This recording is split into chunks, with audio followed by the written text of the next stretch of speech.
The spin they took on Oryx was really unique, because when they announced they were bringing him back, I was like, oh no, there we go. They're doing it again. But it's done in a really unique way to where he's almost just a different character, and I'm like, yeah, I'm here for this. Yeah, so this version of Oryx is, so they get into this in one of the lore books this season where like certain spots of darkness can like hold people's memories. So the echo like kind of hit Oryx's from when he was in his prime, like right after he built the dreadnought and like killed the worm Akka or whatever.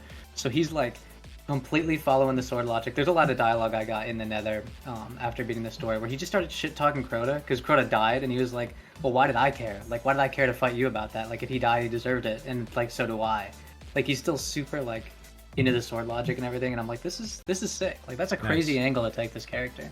Yeah, that is cool. So yeah, like that. Cool. So Act 2 will come in. We'll see. You know, obviously, you have to. Act 3 will be the finale of it, and but Act 2 should be. You know, with that ending, Act 2 like is led up to be interesting at the very least. Like, what is next now? You're like, what is the next thing that's going to happen? So yeah, looking forward to that. And then obviously, you know, we don't have to get too far ahead of ourselves here, but Frontiers is meant to come after Heresy, unless it's delayed.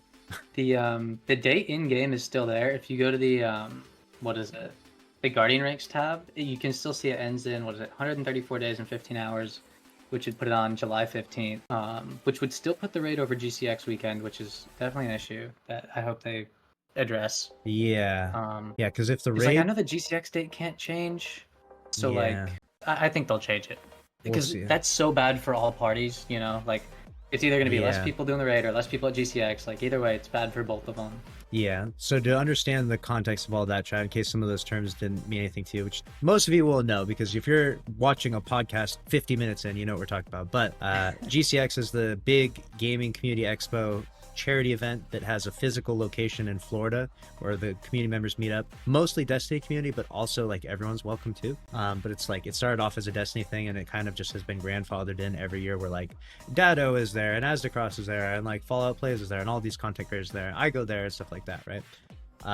But this year it's meant to land right on top of the launch of the new Frontiers raid date launch date. So that would make it so that like most of the content creators that would ordinarily be there will probably be inclined to not go. Like just to give you an idea of like money that happens for these guys, like just the money alone, like Dado probably makes like $10,000 to $20,000 on the day one on raid alone.